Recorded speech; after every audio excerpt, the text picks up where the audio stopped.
আসসালামু আলাইকুম। Capital structure decision পর্বে আপনাদের স্বাগতম। আজকে ক্যাপিটাল স্ট্রাকচার ডিসিশনের প্রথম ক্লাস।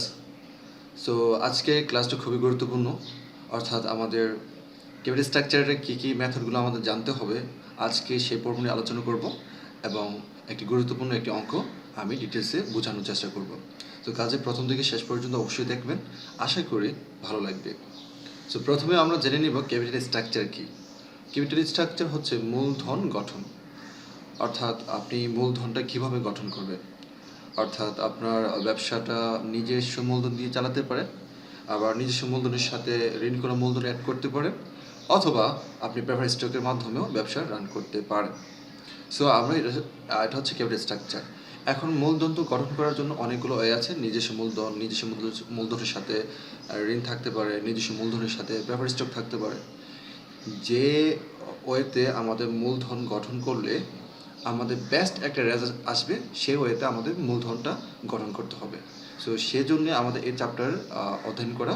সো কাজে আমরা বোঝার চেষ্টা করব কীভাবে একটা প্রতিষ্ঠানের মূলধন গঠন করলে সর্বোচ্চ বা বেস্ট রেজাল্ট পেতে পারে প্রফিটের মাধ্যমে। সো আমরা লেটস গেট স্টার্টেড। আমরা শুরু করে নিচ্ছি প্রথমে capital structure. Capital structure in corporate finance is the way a corporation finance its asset through some combination of equity, debt or hybrid securities. Capital structure হচ্ছে একটা কর্পোরেট ফাইন্যান্স পদ্ধতি, যেভাবে একটা কর্পোরেশন তাদের অর্থায়ন করে বা সম্পদগুলো কালেকশন করে through some combination of equity and debt, অর্থাৎ কিসের মাধ্যমে তাদের সম্পদগুলো আহরণ করে। সম্পদগুলো আহরণ হচ্ছে through some combination of equity and debt, অর্থাৎ ইকুইটি বলতে এখানে ইকুইটি শেয়ারকে বোঝানো হচ্ছে, কমন স্টককে বোঝানো হচ্ছে, অর হাইব্রিড সিকিউরিটি হচ্ছে প্রেফার স্টককে বোঝানো হচ্ছে। অর্থাৎ কমন স্টক, ডেট এবং প্রেফার স্টকের মাধ্যমে তারা এই অর্থায়নটা করে থাকে, তাদের মূলধন অর্থায়নটা করে থাকে। এখন আমরা জানবো ক্যাপিটাল স্ট্রাকচার মেথডগুলো কী কী। অর্থাৎ আমরা ক্যাপিটাল স্ট্রাকচার জানলাম, মূলধন গঠন। এখন মূলধন গঠনের অনেকগুলো পদ্ধতি আছে। এই পদ্ধতিগুলো যদি আমরা জানি, তাহলে এই অধ্যায়ে আমাদের কী কী টপিক কমপ্লিট করতে হবে সেগুলো আমরা জেনে যদি যাই, তাহলে আমরা কিন্তু বুঝতে পারবো কতটুকু কমপ্লিট হয়েছে। সো কাজে আমরা দেখব আমাদের কী কী স্টেপ করতে হবে, অর্থাৎ আমাদের 5টি স্টেপ করতে হবে এই অধ্যায় কমপ্লিট একটা আইডিয়া পাওয়ার জন্য। প্রথম হচ্ছে নেট ইনকাম, সংক্ষেপে NI approach; net operating income, সংক্ষেপে এনওআই অ্যাপ্রোচ; ট্রেডিশনাল মেথড খুবই গুরুত্বপূর্ণ একটা মেথড, কারণ এটা আমাদের বেসিক সম্পর্কে আইডিয়া দেবে। তারপর হাইপোথিসিসের মধ্যে দুই ধরনের আছে, একটা উইথ ট্যাক্স আর একটা হচ্ছে উইথাউট ট্যাক্স। সো তারপর আমাদের শিখতে হবে আরবিট্রেজিস প্রসেস। এই 5টি স্টেপে আমরা যদি ভালো করে আইডিয়া নিতে পারি, তাহলে ক্যাপিটাল স্ট্রাকচার সংক্রান্ত আমাদের কোনো ভয় বা ভীতি থাকবে না। তো কাজে আমরা 5টি স্টেপ জানবো আমার এই কোর্সের মাধ্যমে। সো আমি প্রথম ট্রেডিশনাল মেথড নিয়ে আলোচনা করব। অর্থাৎ ট্রেডিশনাল মেথড আমাদের একটা বেসিক বা কোর ফান্ডামেন্টাল আমরা ধরতে পারি ক্যাপিটাল স্ট্রাকচারের জন্য। সো ট্রেডিশনাল মেথডটা আমরা ভালো করে একটা আইডিয়া যদি পাই, তাহলে NI, NO approach, MM model, arbitrages বুঝতে খুবই সহজ হবে। সো প্রথম আমরা ট্রেডিশনাল মেথডগুলো আমরা জানবো। এছাড়া আমাদের ফার্ম দুই ধরনের। ফার্ম হচ্ছে the firms are classified in two ways, দুই ধরনের হয়ে থাকে। একটা লিবার্ড, মানে যে ফার্মগুলোতে ঋণ থাকে সেই ফার্মগুলো লিবার্ড ফার্ম বলা হয়। আর আনলিবার্ড হচ্ছে নো ডেট, মানে যে ফার্মগুলোতে ঋণ থাকে না, মানে আমাদের ঋণযুক্ত না, অর্থাৎ ঋণমুক্ত ফার্মগুলোকে বলা হয় আনলিবার্ড ফার্ম। সো এই হচ্ছে আমাদের ফার্মের ক্লাসিফিকেশন। তারপর আমরা যেটা জানতে চাচ্ছিলাম, ট্রেডিশনাল মেথডের ফর্মুলাগুলো আমাদের শেখার প্রয়োজন। প্রথমে আমি চলে আসি EPS, earning per share. Formula হচ্ছে ইএসিএস ডিভাইডেড এনএস, অর্থাৎ আমাদের ইএসিএসকে এনএস দিয়ে ভাগ দিতে হবে। তারপর আমাদের এখানে রিকমেন্ড চাইতে পারে ইনডিফারেন্স পয়েন্ট বা আইপি। ইনডিফারেন্স পয়েন্ট হচ্ছে একটা নিরপেক্ষ ইবিআইটি বের করতে হবে, যেখানে উভয় ক্যাপিটাল স্ট্রাকচার মেথডে সেম ইপিএস বের হবে। সেটা আমরা প্র্যাকটিক্যাল করলে আরও বুঝবো। প্রথমে ফর্মুলা দেখে নিচ্ছি। ফর্মুলা হচ্ছে EBIT minus I 1 minus TR minus PD divided NS1 is equal to EBIT minus I 1 minus TR minus PD divided NS2। এই ফর্মুলার মাধ্যমে আমাদের ইনডিভার্স পয়েন্ট বা ইনডিভার্স আইপি বের করতে হবে। সো এটাকে আবার ব্রেক ইভেন ইভিআইটি বলা যায়। তারপর কেউ ওভারঅল কস্ট অফ ক্যাপিটাল বের করার ফর্মুলা হচ্ছে এখানে ডব্লিউকে প্লাস ডব্লিউডি কেডি, অথবা ডব্লিউই কে ডব্লিউডি যদি দেওয়া যদি না থাকে সেক্ষেত্রে S by V into K plus B by V K D, এই ফর্মুলার মাধ্যমে আমরা করতে পারি। আর ওই রিটার্ন অন ইকুইটি বের করার জন্য আমাদের ইএটি ডিভাইডেড ইকুইটি ক্যাপিটাল, আর ও আই রয় বের করার জন্য আমাদের ফর্মুলা হচ্ছে ইভিআইটি divided total capital.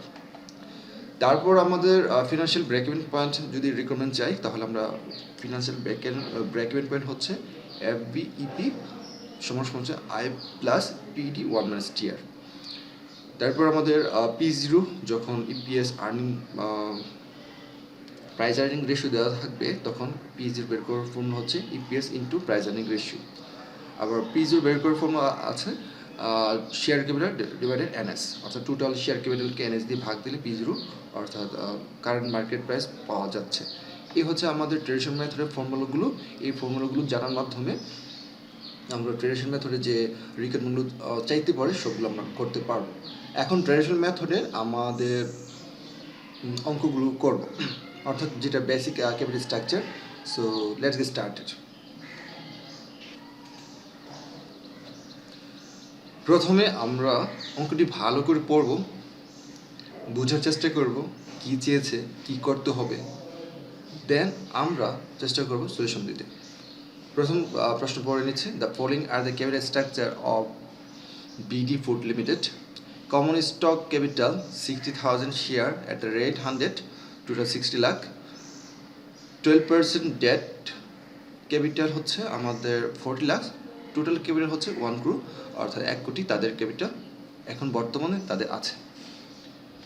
Two finance and expansion programme, অর্থাৎ তাদের এক্সপানশন, তাদের প্রোগ্রামটা এক্সপানশন করতে যাচ্ছে, অর্থাৎ বাড়াতে চেষ্টা করছে বা বাড়াতে চাই। The company needs additional capital of টাকা 25 লাখ, অর্থাৎ তাদের আরও অতিরিক্ত মূলধনের প্রয়োজন 25 লক্ষ। দেয়ার আর 3 অল্টারনেটিভ মেথড অফ ফাইন্যান্সিং। এই 25 লক্ষ কালেকশন করার জন্য 3টা ওয়ে আছে। ফার্স্ট যে ওয়েটা বলা আছে থ্রু 12% ডেট ফাইন্যান্সিং, সেকেন্ড যে ওয়েটা আছে through 15% prefer stock financing, third যে ওয়েটা আছে selling common stock share of টাকা 100 পার শেয়ার। 3টি ওয়ে আছে। এখন বলা আছে, আরও তথ্য বলা আছে, assume 40% corporate tax rate and expected EBIT 15 lakh, অর্থাৎ আগের 1 কোটি এবং নতুন করে এক্সপানশন করলে 25 লক্ষ, 1 কোটি 25 লক্ষ নিয়ে বিজনেস করলে তাদের ইভিআইটি আসবে, প্রত্যাশিত যে ইভিআইটিটা আসবে সেটা হচ্ছে 15 লক্ষ। Find out earning per share, EPS বের করতে বলেছে। Find out under each alternative method of financing and which method of financing should company selected and why, অর্থাৎ কোন মেথড কোম্পানি সিলেক্ট করা উচিত অ্যান্ড কেন। যখন এই ক্যাপিটাল স্ট্রাকচার বলা হয় কোন মেথড সিলেকশন করা উচিত অ্যান্ড ওয়াই, সেই ক্ষেত্রে আমাদের বের করতে হবে ইপিএস। কি বের করতে হবে? ইপিএস। আর এখানে কিন্তু আমাদের রিকোয়ারমেন্ট বলাই আছে ইপিএস। যদি রিকোয়ারমেন্ট যদি বলাও যদি না থাকতো আর এই কোয়েশনটা যদি চাইতো যে কোন মেথডে ফাইন্যান্সিং করা উচিত, সেই ক্ষেত্রেও আমাদের ইপিএস বের করতে হতো। সো এই হচ্ছে আমাদের প্রশ্ন। সো আমি আবারও সংক্ষেপে বোঝানোর চেষ্টা করছি। প্রথম আমাদের তথ্য দেওয়া আছে ইউজুয়ালি এক্সিস্টিং প্রতিষ্ঠান, অর্থাৎ ওল্ড ফার্ম, এটা আগে থেকে বিজনেস রান করে আসছে, তাদের আগে ক্যাপিটাল ছিল 1 কোটি। দুইটা সোর্স ছিল ক্যাপিটালের, একটা হচ্ছে আমাদের ইকুইটি ক্যাপিটাল, আরেকটা ছিল হচ্ছে ডেট ক্যাপিটাল। সো আগে তাদের 1 কোটি ক্যাপিটাল ছিল, অ্যান্ড কোম্পানি চাচ্ছে তাদের প্রোগ্রামটা আরও এক্সপানশন করার জন্য, অর্থাৎ যে কাজ করে এটাকে আর একটু বাড়াতে চাচ্ছে। তো বাড়ানোর জন্য তো অতিরিক্ত মূলধন প্রয়োজন। কত প্রয়োজন? 25 লক্ষ। এরকম 1 কোটি আর 25 লক্ষ যোগ করলে 1 কোটি 25 লক্ষ হবে। এখন এই 25 লক্ষ ম্যানেজ করার জন্য 3টা ওয়ে আছে। কোম্পানি ইচ্ছে করলে 12% ডেট ফাইন্যান্সিং করতে পারে, আবার ইচ্ছা করলে 15% প্রেফার স্টকের মাধ্যমে ফাইন্যান্সিং করতে পারে, অথবা সেলিং কমন স্টকের মাধ্যমে করতে পারে। এখন আমাদের যে কোনো একটা নিলেই চলবে না, আমাদের বুঝে নিতে হবে কোনটা নেওয়া উচিত। আমরা দেখব যে মেথডে সবচেয়ে ইপিএস বেশি সেই মেথডেই কালেকশন করব। সো কাজে আমাদের অঙ্ক শুরু করার আগে আমাদের একটা ক্যালকুলেশন করে নিতে হবে, যেটা ট্রেডিশনাল মেথডে অর্থাৎ এরকম মেথডে ক্যাপিটাল স্ট্রাকচার মেথডে আমাদের সবসময় করে নিতে হবে। ক্যালকুলেশন অফ সলিউশন চলে যাচ্ছে আমরা। Calculation of number of share সংক্ষেপে বলা হয় এনএস, ইন্টারেস্ট সংক্ষেপে বলা হয় আই, প্রেফার্ড ডিভিডেন্ড সংক্ষেপে বলা হয় পিডি। প্রথম আমাদের এনএস বের করব, তারপর ইন্টারেস্ট বের করব, তারপর আমাদের পিডি বা ডিভিডেন্ড বের করবো, প্রেফার্ড ডিভিডেন্ড বের করব। তো সব কিছুরই ওল্ড এবং নিউ আসবে, সব কিছুরই ওল্ড। আমাদের মেথড কটি তিনটি অল্টারনেটিভ, 1 2 3। এখন এই অল্টারনেটিভগুলো যতগুলো দেওয়া থাকে ততগুলো, এখন 3টি দেওয়া আছে এজন্য 3টি হয়েছে, যদি 4টি দেওয়া থাকে 4টি হবে, 2টি দেওয়া থাকলে 2টি হবে। এখন 3টি বলা আছে এজন্য 3টি হয়েছে। প্রথম হচ্ছে ওল্ড শেয়ার। ওল্ড শেয়ার তো আমাদের আগের আছে কত, আমাদের আগে আছে 60,000। এটা আমি এই মেথডে কালেকশন করি বা এই মেথডে কালেকশন করি, এই মেথডে কালেকশন করি, ওল্ড শেয়ার কিন্তু সবার জন্য যাবে। এটা যদি এই মেথডে যদি আমি ফাইন্যান্সিং করি তাহলে old share plus new, old share plus new, old share plus new. So আমাদের ওল্ড শেয়ার হচ্ছে 60,000, এজন্য আমি সবার জন্য ওল্ড শেয়ার হচ্ছে সবার জন্য কমন। আমি যে মেথডে কালেকশন করি এটা কিন্তু এই মেথডে যদি কালেকশন করি আগের 1 কোটির সাথে যোগ হবে, এই মেথড যদি কালেকশন করি আগের 1 কোটির সাথে যোগ হবে, এই মেথড যদি কালেকশন করি আগের 1 কোটির সাথে যোগ হবে। তার মানে কি ওল্ড শেয়ার সবার মেথড সকল মেথডের সাথে থাকছে, এজন্য ওল্ড শেয়ার আমি 60,000 বসিয়েছি সবার মেথডে। নিউ দেখতে হবে কোন মেথডে আছে। নিউ আমি দেখছি প্রথম মেথডে কোনো শেয়ার নেই, সেকেন্ড মেথডে কমন শেয়ার নেই, প্রেফারেন্স স্টক আছে, থার্ড মেথডে আছে 100 টাকা করে। 100 টাকা করে কত টাকা কালেকশন করব, 25 লক্ষ। তার মানে কতটি শেয়ার লাগবে আমাদের, নিউ হচ্ছে 25 লক্ষকে 100 দিয়ে ভাগ করলে 43, শুধুমাত্র 3 এর জন্য।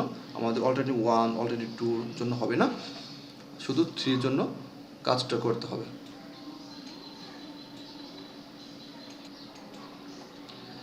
নিউতে আমরা বসাবো 15 লাখ ভাগ 100 ভাগ দিলে নতুন করে শেয়ার প্রয়োজন পড়ছে 25,000 শেয়ার, অর্থাৎ 25,000 শেয়ারের মাধ্যমে আমি 25 লক্ষ ম্যানেজ করতে পারবো। তাহলে কোন কোন মেথডে কত শেয়ার হয়েছে, প্রথম মেথডে শেয়ার হবে 60,000, দ্বিতীয় মেথডে শেয়ার হবে 60,000, তৃতীয় মেথডে শেয়ার হচ্ছে 85,000। এ হচ্ছে আমাদের শেয়ার ক্যালকুলেশন করার শেষ। দেন ইন্টারেস্ট বের করতে হবে। ইন্টারেস্টের ক্ষেত্রে প্রথম দেখতে হবে ওল্ড সবার জন্য প্রযোজ্য, আর নিউ দেখবো কোন মেথডে আছে। সো ওল্ড সবার জন্য প্রযোজ্য থাকে। তো আগের শেয়ার ক্যাপিটাল ছিল আগে ডেট ক্যাপিটাল ছিল 12%, ডেট ক্যাপিটাল 40 লাখ। তো 40 লাখের উপর 12% হচ্ছে 4,80,000 ইন্টারেস্ট বের হবে। এটা সকল মেথডের জন্য অল্টারনেটিভ 1 2 সবার জন্য প্রযোজ্য। এজন্য ওল্ড ইন্টারেস্ট সংক্ষেপে আই, ওল্ড 40 লাখ গুণ 12%, 4,80,000, 4,80,000, 4,80,000 ওল্ড সকল মেথডের জন্য। এখন নিউতে দেখব কোন মেথডে ডেট ক্যাপিটাল কালেকশন করেছে। নিউতে আমি এসে দেখি এই 25 টুকরো কালেকশন করেছে অল্টারনেটিভ 1-এ ডেট ফাইন্যান্সিংয়ের মাধ্যমে। প্রথম অল্টারনেটিভ 1, অল্টারনেটিভ 2 কোনো ডেট ফাইন্যান্সিং নেই, অল্টারনেটিভ 3-তে নেই। তো শুধুমাত্র ডেট ক্যাপিটাল নতুন করে আসছে অল্টারনেটিভ 1-এ, সেজন্য ইন্টারেস্ট শুধু অল্টারনেটিভ 1-এ নিউতে আসবে, নিউ ইন্টারেস্ট শুধু অল্টারনেটিভ 1-এ আসবে। সেজন্য আমরা ইন্টারেস্ট নিউ আমরা শুধু 12% করেছি 25 লক্ষ শুধুমাত্র ফর 1। তাহলে আরেকটু সহজ হয়ে যাবে বোঝার ক্ষেত্রে। তো আমরা শুধু 1-এ বসিয়েছি। তো আমাদের অল্টারনেটিভ 2 আর 3-তে আমি দেখতে পাচ্ছি নেই। তো কাজে যোগ করে টোটাল ইন্টারেস্ট বের করছি। প্রথম অল্টারনেটিভে আছে আমাদের 7,80,000, দ্বিতীয় মেথডে 4,80,000, থার্ড মেথডে 4,80,000। আমাদের ইন্টারেস্ট বের করা শেষ। এখন প্রেফারেন্স ডিভিডেন্ড বের করতে হবে। প্রেফারেন্স ডিভিডেন্ডের ক্ষেত্রে আমাদের পুরাতন কোনো প্রেফারেন্স ডিভিডেন্ড নেই, কারণ প্রেফারেন্স স্টক নেই, এজন্য ডিভিডেন্ড নেই। সেজন্য ওল্ড সকল মেথডে শূন্য, এজন্য ওল্ড কোনো মেথডে নেই, সকল মেথডে শূন্য। ওল্ড হচ্ছে সকল মেথডে শূন্য। এখন নিউতে দেখব কোন মেথডে আছে। নিউতে প্রথমের মেথডে আমরা ডেটের মাধ্যমে কালেকশন করেছি, দ্বিতীয় মেথডে প্রেফারেন্স স্টক আছে, তার মানে প্রেফারেন্স ডিভিডেন্ড হবে। থার্ড মেথডে কমন স্টক, কোনো প্রেফারেন্স ডিভিডেন্ড হবে না। শুধুমাত্র সেকেন্ড মেথডে আমরা পাচ্ছি অল্টারনেটিভে পাচ্ছি প্রেফারেন্স স্টক, অর্থাৎ 25 লক্ষ 15% প্রেফারেন্স স্টকে নিয়ে আসতে হবে। তাহলে প্রেফারেন্স ডিভিডেন্ড আসবে 25 লক্ষের উপর 15%। এ হচ্ছে আমাদের 15% ধরে 3,75,000। তাহলে পিডি পাচ্ছি প্রথম মেথডে নীল, দ্বিতীয় মেথডে বা দ্বিতীয় অল্টারনেটিভে পাচ্ছি 3,75,000, থার্ড মেথড বা অল্টারনেটিভে আমরা নীল পাচ্ছি শূন্য। এ হচ্ছে আমাদের ক্যালকুলেশন করা শেষ। এখন মূল অঙ্কে চলে যাব। মূল অঙ্কে করার জন্য আমরা তো সকল ক্যালকুলেশন করে নিয়েছি। এখন আমাদের ইবিটি নিয়ে শুরু করতে হবে। ইবিটি আছে 15 লাখ আর ট্যাক্সের আছে 40%। সো সেটা হচ্ছে আমাদের অঙ্ক করার জন্য এই দুটো প্রয়োজন পড়বে। আর আমরা যা interest, PD, number of share তো বের করে নিয়েছি। তো আশা করি আমরা একটা টেবিল দেখে নিব প্রথম, তারপর সলিউশন দেওয়ার চেষ্টা করব। এ হচ্ছে ইএসিএস টেবল। ইএসিএস টেবল কীভাবে করতে হবে আমরা প্রথমে জেনে নিচ্ছি। ইএসিএস টেবল অর্থাৎ আমরা তো ইপিএস বের করার জন্য ইএসিএস লাগে, অর্থাৎ আমাদের ইএসিএস প্রয়োজন পড়বে আর নাম্বার অফ শেয়ার প্রয়োজন পড়বে। তো ইতিমধ্যে আমরা কিন্তু ক্যালকুলেশন যখন করেছি নাম্বার অফ শেয়ার কিন্তু পেয়ে গেছি। এখন আমাদের ইএসিএস বের করতে পারলেই কিন্তু আমরা ইপিএস বের করতে পারবো। তো ইএসিএস কীভাবে বের করবো? প্রথমে আমাদের ইবিআইটি বসাতে হবে, তারপর লেস ইন্টারেস্ট মাইনাস করতে হবে। আমরা কিন্তু ইন্টারেস্ট ক্যালকুলেশন করে নিয়েছি, শুধু এখানে মাইনাস করলে চলবে। তারপর লেস করার পর আমরা পাবো ইবিটি, আর্নিং বিফোর ট্যাক্স। তারপর ওইখান থেকে ট্যাক্স রেট ধরতে হবে। আমরা ইতিমধ্যে দেখেছি প্রশ্নের মধ্যে ট্যাক্স রেট দেওয়া আছে 40%। তো ট্যাক্স ধরলে ট্যাক্স মাইনাস করে পাবো আমরা ইএটি। ইবিটি হচ্ছে earning before tax, tax minus করার পর আফটার ট্যাক্স হয়ে যাবে, সেটাকে বলা হয় ইএটি, আর্নিং আফটার ট্যাক্স।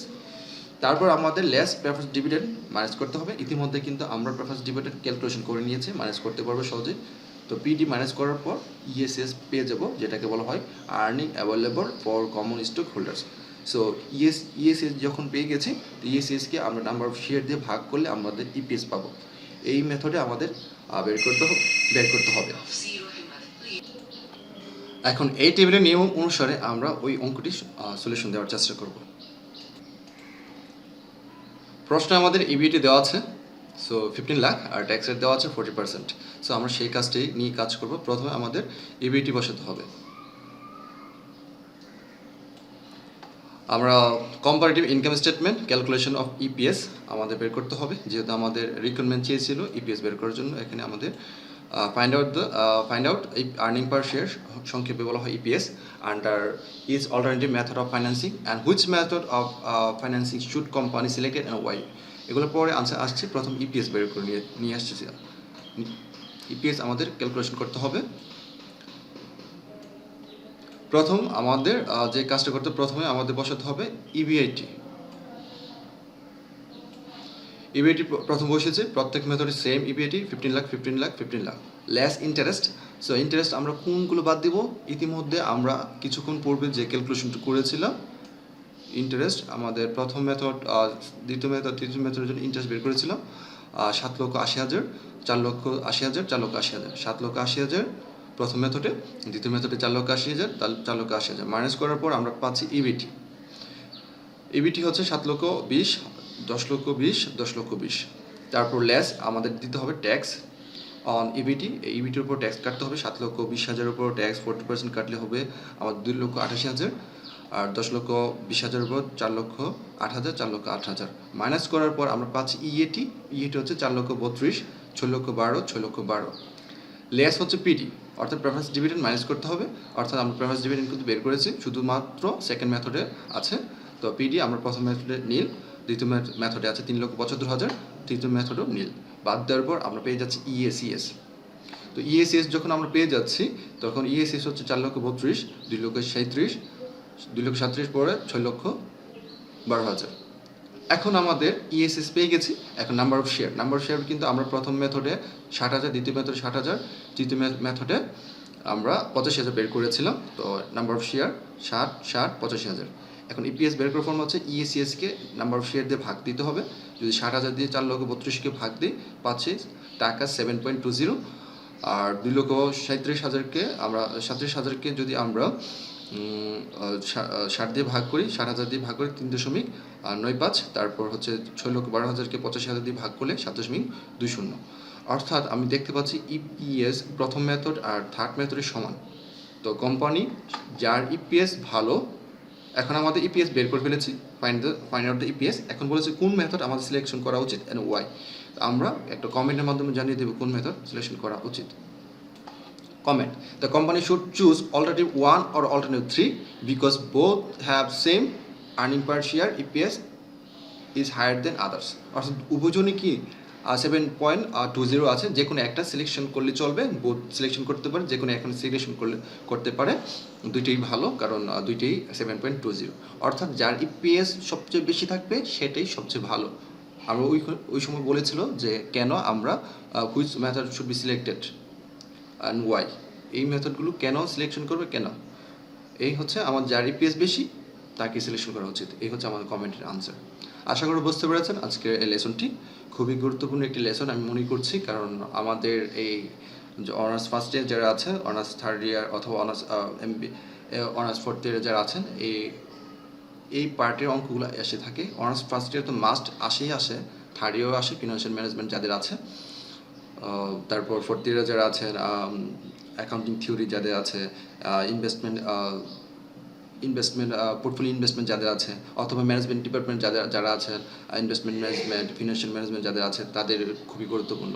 তো কাজে যে ডিপার্টমেন্টে আছেন বা যে টপিকে আছেন সবার জন্য গুরুত্বপূর্ণ।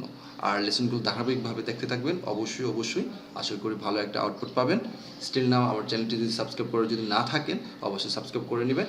আর হ্যাঁ, আমাদের প্রকাশিত বই আছে, আমাদের প্রকাশিত বই আপনারা অবশ্যই কালেকশন করতে পারেন। আমাদের এই বইগুলো যখন আপনারা বাসায় প্র্যাকটিস করবেন খুব সহজে করতে পারবেন।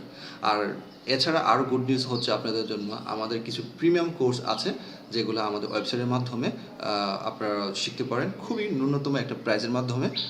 আশা করি আপনারা আমাদের ওয়েবসাইট, আমাদের ক্লাসরুম ভিজিট করবেন। এতক্ষণ সাথে থাকার জন্য ধন্যবাদ। Thank you.